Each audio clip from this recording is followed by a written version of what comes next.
आपने पहले ही अंदेशा जताया था, क्या कहना चाहती हैं? सर, हम यही कहना चाहते हैं कि पुलिस की वर्दी दी गई है तो उसका गलत फ़ायदा न उठाएं।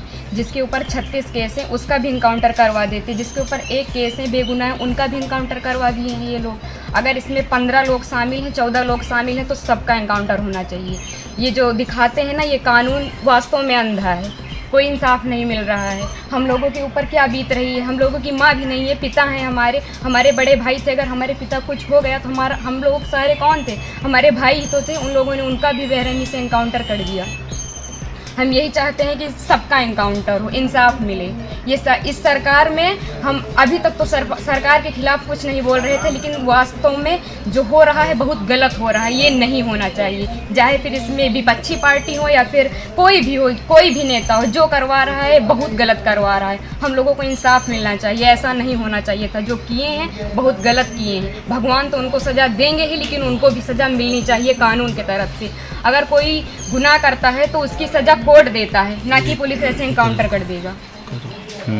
आपके भाई का क्या स्वभाव था, किस तरह से, कैसे आप लोगों के बीच में रहते थे वो? सर, हमारे भाई का स्वभाव एकदम सरल था, पढ़ने लिखने में भी अच्छे थे। हम लोगों के साथ एकदम फ्रेंड के जैसे बिहेवियर उनका था, और गए थे तो बात भी होती थी, और हम लोगों से बहुत ज़्यादा उनको लगाव स्नेह था, जैसे कि हर एक भाई बहन में होता है।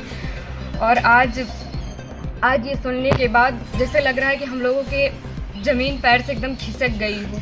जो कानून ने किया उनको ऐसा नहीं करना चाहिए। अगर वो मिल गए थे, झूठी दिखा रहे हैं कि फायरिंग हुई, मुठभेड़ हुआ। अगर कोई छिप रहा है डर की कि हमारा इनकाउंटर ना हो जाए, तो ये झूठा अफवाह क्यों फैला रहे हैं कि फायरिंग हुई, मुठभेड़ हुआ? कुछ नहीं हुआ। उसमें फिर पुलिस को भी मरना चाहिए था ना, पुलिस का इनकाउंटर क्यों नहीं हुआ? आखिरी बार कब आए थे आपके भाई? आखिरी बार 3 जून को आए थे, 4 जून को उनका टिकट था, वापस चले गए थे सूरत, वहीं रहते थे। तो क्या एक साजिश तहत आपके भाई की हत्या हुई है, एसटीएफ ने और कराया? इसमें जो विपिन सिंह हैं और जो विनय शुक्ला हैं, वो हमारे घर पे आए थे, 3-4 बार आए थे, और हमारे भाई पढ़ाई करते थे। अभी तक हम ये सब बयान नहीं करना चाहते थे, लेकिन अब हम एकदम सच्चाई बता रहे हैं। वो लोग उनको लालच देके कि ऐसा गाड़ी होगा, बंगला होगा, वगैरह वगैरह, जबकि भगवान का दिया सब कुछ हम लोगों के पास है, सब कुछ है। लेकिन फिर भी उन लोगों ने लालच दिया, और लालच में ले जाकर उनको सूरत में एक केस में फंसा दिया। उसके बाद वो थे कि नहीं थे ना, ये हम लोगों को पता है।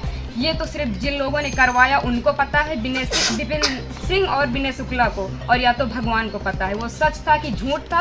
अब तो इनकाउंटर कर ही दिए हैं, जीवित तो कर नहीं सकते हमारे भाई को।